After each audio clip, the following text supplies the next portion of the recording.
¿Abrimos las escuelas o no abrimos las escuelas? Arturo Barba, muy buenos días, ¿cómo estás? ¿Qué tal, Luis? Buenos días. Pues mira, es un tema que lo están analizando con mucha seriedad en otros países. Aquí en México todavía no llegamos a eso, dada el nivel de contagios y de muertes que todavía arroja la pandemia.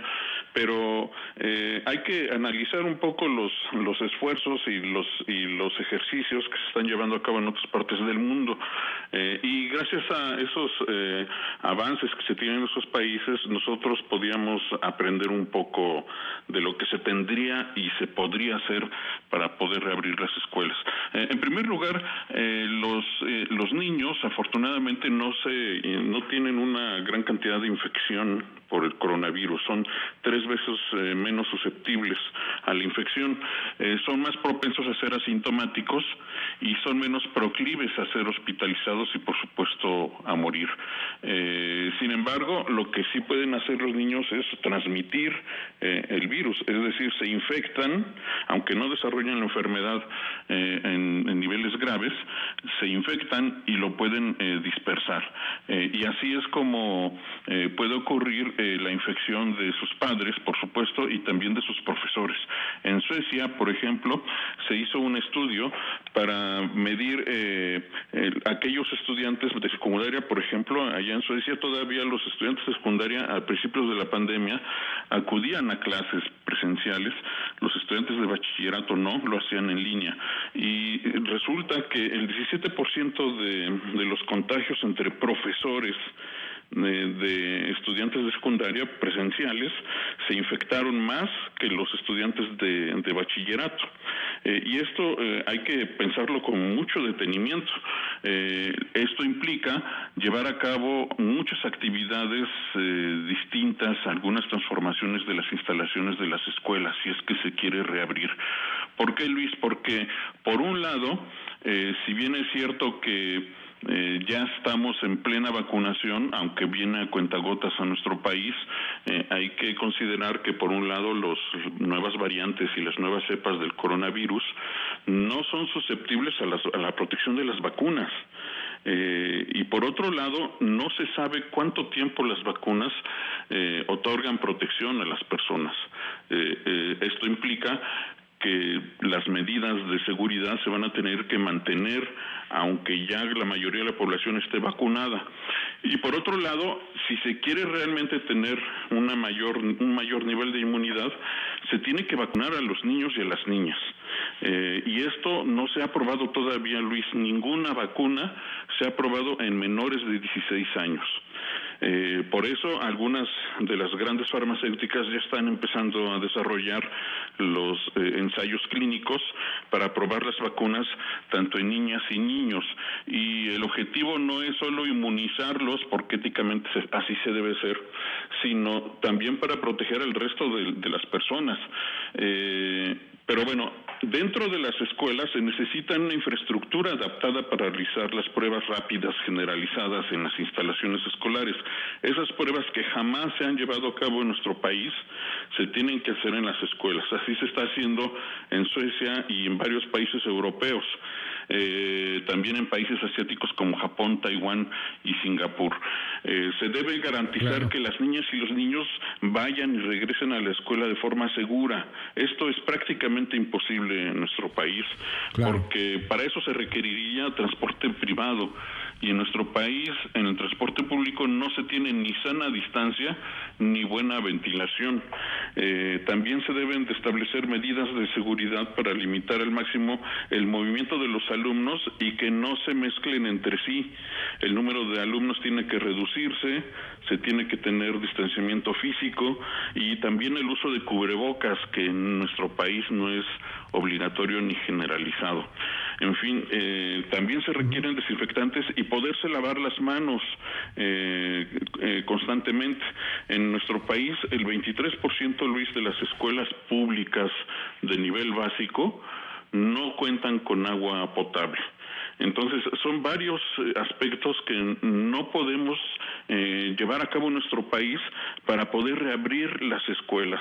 Nos lo tenemos que pensar mucho, sobre todo porque esto es de largo plazo, Luis. Esto no se va a resolver aunque las vacunas, la mayoría de la población reciba las vacunas. Se tiene que vacunar a los niños y a las niñas. Ajá. Y por supuesto se tienen que cambiar muchos aspectos ahí en las escuelas públicas que la verdad no tenemos esa capacidad en nuestro país.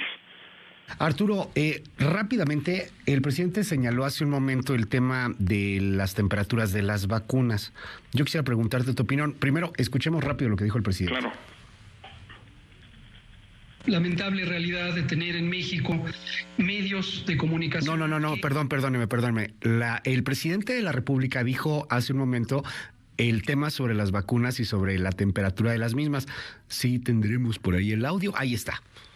Un llamado a toda la población para que no se deje manipular. Lo que ocurrió en Nuevo León no fue. No fue así, ni en Nuevo León ni en otros estados. Se pensó de que las vacunas no tenían la refrigeración suficiente, se hizo la prueba, el análisis, resultó que no había ningún problema y se aplicaron. Ayer también hubo un caso lamentable en Hidalgo de una señora que falleció después de que se le aplicó la vacuna un tiempo después, y de inmediato se relacionó el tema con la vacuna. Ya se están haciendo todos los estudios con especialistas y al parecer no hay relación entre la vacuna y el lamentable fallecimiento de la señora.